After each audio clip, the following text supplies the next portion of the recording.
Voilà, nous sommes encore là, encore une fois. J'espère que vous êtes en train de jouer aussi avec ces chiffres-là de votre côté. C'est bon. Encore. Pour la suite, nous allons prendre quelques éléments caractéristiques.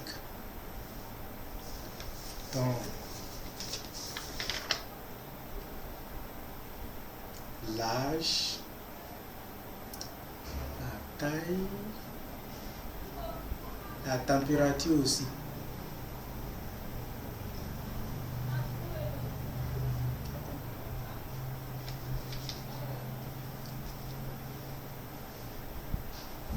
Bien avant tout cela, nous allons essayer d'expliquer un peu notre système d'équation.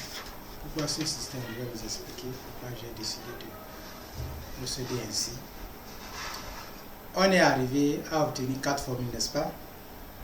Nous avons 4 équations si vous voulez. La première équation, E égale à mc carré. La deuxième équation, P égale à mg. La troisième équation, C égale à la racine carrée de P, EG sur P. Et enfin, la quatrième équation, EG égale à 1.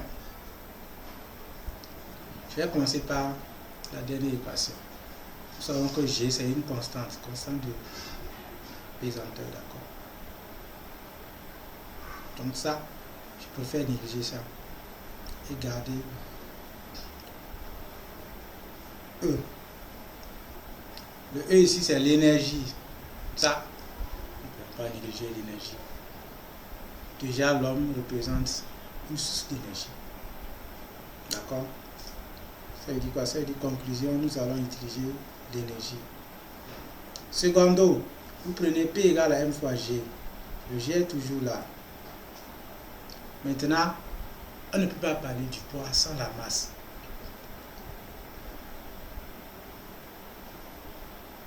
C'est-à-dire plus la masse est importante, plus le poids est important. Donc, secondo, nous prenons quoi? Nous prenons la masse. C'est-à-dire on a un deuxième élément. On a E, masse. D'accord? Parce que vous allez au niveau de la première formule, bon, les C sont là, les M, bon, M et E déjà pris, bon, C, constante, on laisse, G, constante, on laisse. Parce qu'on vient au niveau de la troisième équation, vous avez C est égal à la racine carrée de P, E, G sur P. Qu'est-ce qu'on peut prendre là? Bon, on sait que le poids est déterminé grâce à la masse, donc on laisse tomber.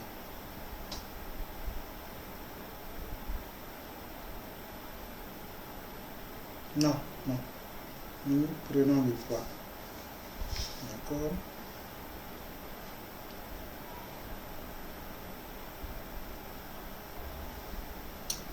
Nous allons, je pense, nous allons considérer le poids. Nous allons considérer le poids. Vous allez comprendre.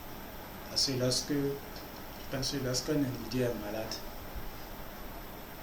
on peut assister à une diminution du poids, ce que je cherche. En tout cas, c'est que lorsque vous allez à l'hôpital, souvent, les médecins ont l'habitude de prendre votre poids, votre taille, etc.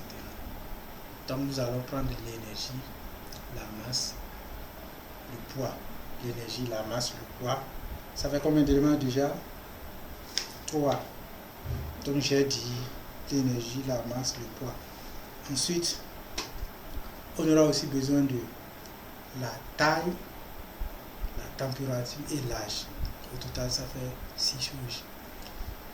Nous allons prendre ces 6 éléments-là pour aller essayer de trouver quelques tableaux, ainsi de suite, jusqu'à aller établir le bilan. Lorsque nous allons arriver à établir le bilan maintenant, nous allons revenir en arrière maintenant, trouver le moyen de déterminer l'âge. Nous allons, c'est en quelque sorte le chemin sur lequel nous allons marcher. Maintenant, avant ça, j'ai parlé des savants fous du siècle passé. En dehors d'eux également, on aura besoin de 2 savants. Vous savez, la science, ça se complète. Ces savants n'étaient pas seulement que de simples savants fous, c'était également de frères. Parce que leurs travaux ont contribué à réaliser beaucoup de choses sans qu'ils le chassent. Bon, ils ne sont pas là aujourd'hui, évidemment. Donc, rapidement, nous allons utiliser ici. J'ai fouillé dans mes recherches, j'ai trouvé un type, bon, je pense que c'est un chinois, Liu Shu. Liu, L-U-O-S-H-U, Liu Shu.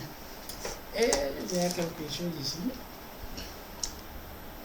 Il a fait lui aussi, bon, vous savez, ils étaient dans leur fouille, le fou là, vous avez, il voulait résoudre un problème, il a fallu d'inventer quelque chose pour pouvoir avancer, vous savez, c'est comme ça. Donc, nous allons inventer ce nouveau ensemblement-là. Oui, j'ai trouvé sur lui. Il a parlé d'une propriété là. Je vais vous lire. Il dit en mathématiques, un carré magique d'ordre n est composé de n carré entier strictement positif écrit sous la forme d'un tableau carré. Ces nombres sont disposés de sorte que leur somme sur chaque rangée, sur chaque colonne et sur chaque diagonale principale soit égale. Point. On nomme alors constante magique, entre parenthèses, et parfaite densité, la valeur de ces sommes. Un carré magique normal est un particulier de carré magique constitué de tous les nombres entiers de 1 à n carré où n est l'ordre du carré. Yes. Liu Shu, le savant fou aussi. Voilà à quoi ressemble un peu l'un de ces œuvres. Un tableau comme ça. Ici vous avez un tableau. D'accord, il y a plusieurs. Et là vous avez un autre avec une formule bizarre, les gars. Donc je vous invite d'aller faire vos propres recherches sur le Shu là. Donc nous allons un peu utiliser ces travaux. Oui, ils n'ont pas fait ces travaux pour rien. Nous allons vraiment utiliser ces travaux-là. Et avant de le faire, j'ai cité 6 éléments. La taille, température, l'âge, l'énergie, la masse et enfin le poids. Tout ceci en tenant compte du sexe de l'individu. Mais nous allons y arriver. Et pour ce faire, vous savez, comme l'homme a un temps limité dans l'espace, nous allons utiliser des intervalles de temps. Et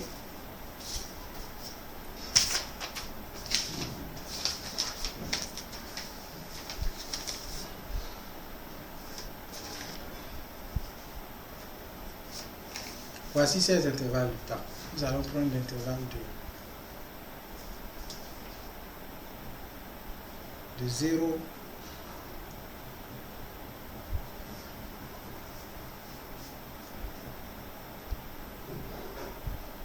l'intervalle dont l'âge est inférieur à 1. Âge inférieur à 1. De moins l'infini à 1. L'intervalle moins infini fermé à 1. Ouvert, pardon, ouvert. Le 1 n'est pas dedans. Donc nous allons utiliser l'intervalle dont l'âge est inférieur à 1. Parce que lorsqu'on met au monde un bébé, lui, on ne peut que compter ses jours. Jusqu'à ce qu'il va atteindre 1 an, là on va commencer par compter. Donc nous allons prendre tous les bébés de jour 0 jusqu'à inférieur à 1 an. Nous allons faire une étude de cas. Ensuite, nous allons prendre maintenant de 1 an à 10 ans. Deuxième cas. Troisième cas de 10 ans à 20 ans. Quatrième cas de 20 ans à 40 ans. Cinquième cas de 40 à 80. Et enfin 80 à 100. Bon. J'espère que je n'ai pas exagéré. J'ai voulu arrêter à 100 ans. Enfin, voilà pourquoi, je ne sais pas. Ça m'est l'idée m'est venue. L'idée m'est venue. Maintenant, je vais vous expliquer pourquoi ce choix d'intervalle. C'est pas du hasard. Pour le premier cas, nous avons dit âge inférieur à 1. Bon là,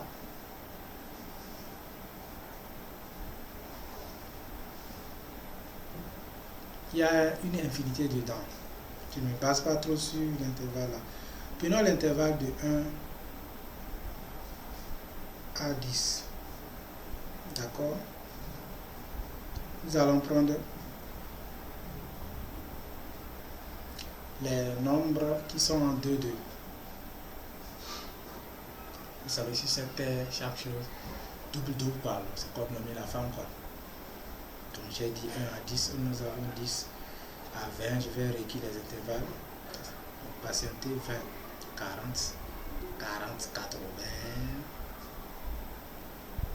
80, 100. Vous allez me dire, et 100, c'est 3, bon. Vous savez, c'est 0, 0 les gars. 0, 0. Lorsque je prends 1 à 10 là, nous allons prendre le chiffre 10, d'accord? 2, 10 à 20, prenons 20. 2, 20 à 40, prenons qui déjà 40. 2, 40 à 80, prenons 80.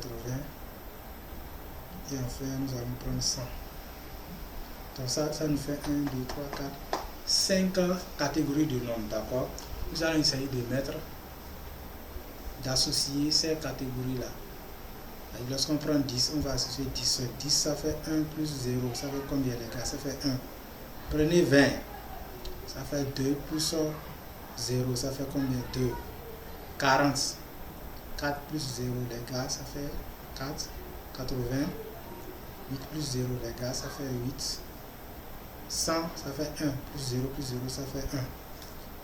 Et on obtient 1, 2, 4, 8, 1. Ça, c'est intéressant. 1, 2, 3, 4, 5 catégories de nombres également. Maintenant, au début, nous avons 1. D'accord? Je peux dire il y a 0. Bon, comme c'est 0, je laisse tomber, d'accord? J'ai 1 au début et à la fin 1. On va éliminer ça. D'accord? Ce que nous avons éliminé là, d'accord, il peut former un couple. Lorsqu'on les met ensemble, 1 plus 1 les gars, ça fait combien? Ça fait 2. Donc, nous allons éliminer 2. Dans cette catégorie, il reste combien? 8 et 4. 8 plus 4 les gars, ça fait 12.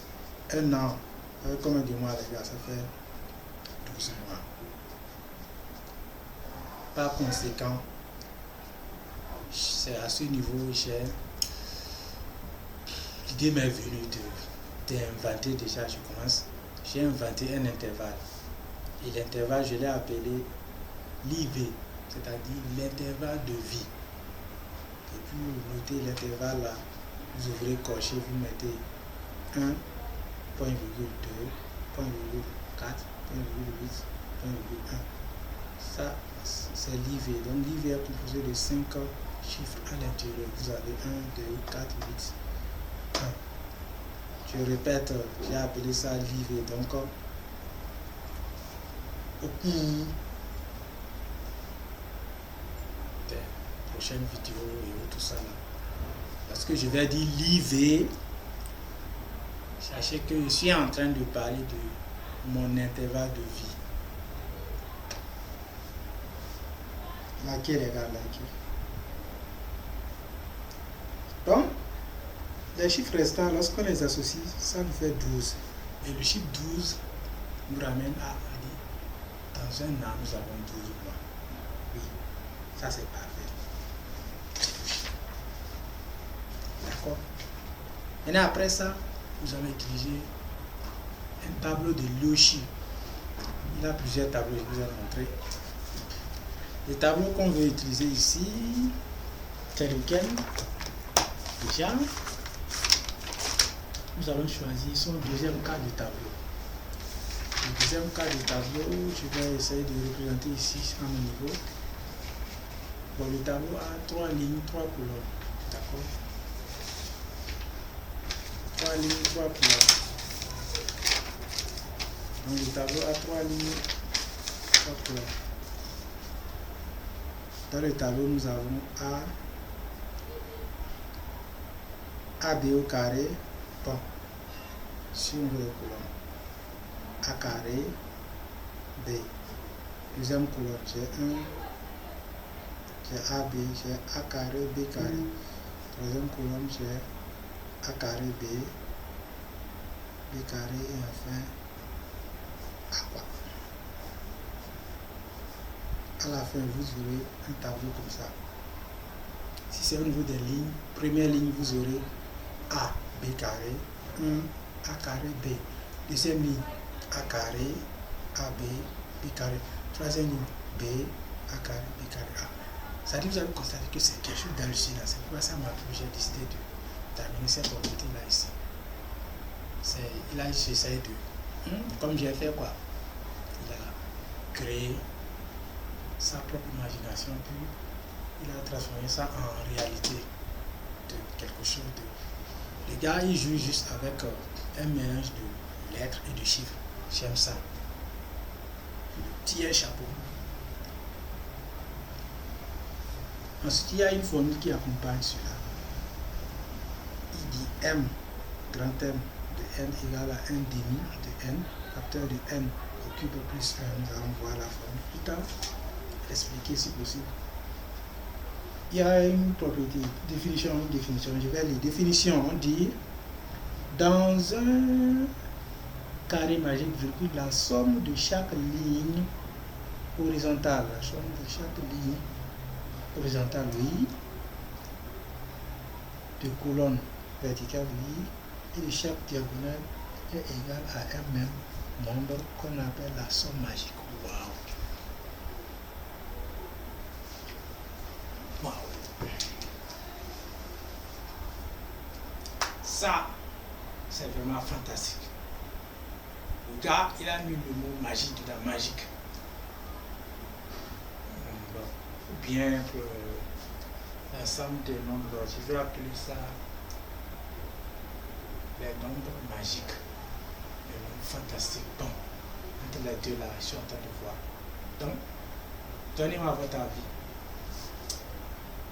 Est-ce que nous allons appeler ces nouveaux ensembles dont nous voulons amener, dans la réalité, ensemble des nombres fantastiques ou ensemble des nombres magiques? En tout cas, donnez-moi votre avis en commentaire. Et cela va peut-être m'aider aussi à prendre des décisions, ou bien cela va avoir une influence importante sur ce que nous voulons faire, parce que nous avons décidé ça en famille, en communauté, ensemble. Je pense que quand on est ensemble, on ne fera jamais. Magique. C'est-à-dire, ici, ça, c'est théorie. Lorsque vous appliquez les théories de Liu Shu, à la fin, ce qui est ici, vous aurez des tableaux ou un tableau. Et dans votre tableau, est-ce que vous prenez des lignes verticales et horizontales? À la fin, lorsque vous allez faire la somme des nombres se trouvant à chaque niveau, vous aurez la même chose, ainsi que des diagonales. C'est ce que les gars expliquent. Et je pense qu'il faut aller vérifier ça, bien évidemment. Nous n'allons pas gommer ça. Ou bien les gars, nous irons vérifier cette théorie-là.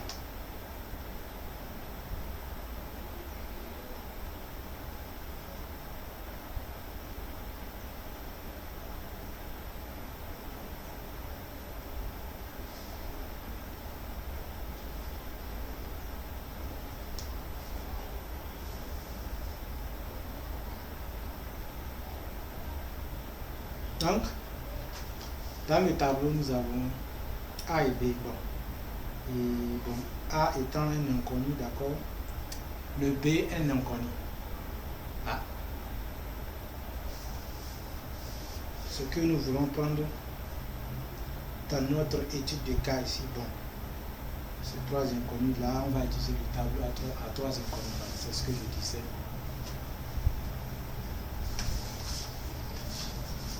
J'allais aller taper pour tout y revenir les gars. Donc je pense que j'ai un autre tableau qui a trois inconnus, à savoir A, B et C. Donc je pense que nous allons commencer par ce tableau là au lieu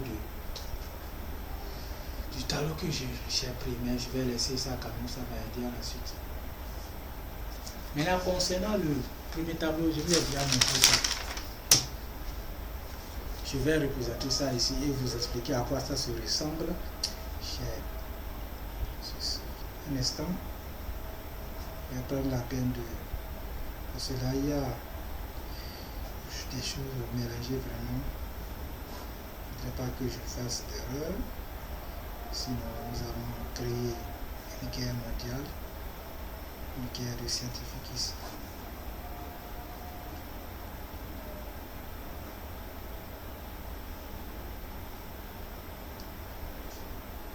Voilà. J'ai fini. Donc là, si je prends ce premier tableau là, d'accord, j'ai trois inconnus, A, B, C. Trois lignes également et trois colonnes. Lorsque je prends la première ligne, j'ai trois carreaux. Premier carreau, vous mettez C plus A. Deuxième carreau, C, c'est en minuscule, C moins A moins B. Troisième carreau, C plus B. Et la deuxième ligne, premier carreau, C moins A plus B. Deuxième carreau, C tout court. Troisième carreau, C plus A moins B. Et enfin la dernière ligne, premier carreau, C moins B. Deuxième carreau, C plus A plus B. Et enfin troisième carreau, C moins A. Je ne peux pas m'empêcher de regarder ça. Le gars, il a mélangé les choses. Il a pris les lettres. Ici, bon, il n'y a pas de chiffres. Ici, le gars, il est en train d'amuser avec les alphabets. Ça, c'est fort. C'est du Baba Yaga. C'est du Baba Yaga. C'est vraiment hallucinant. Jusqu'à ce point où on peut vraiment s'amuser avec les chiffres, les lettres. C'est du fou, les gars, c'est du fou.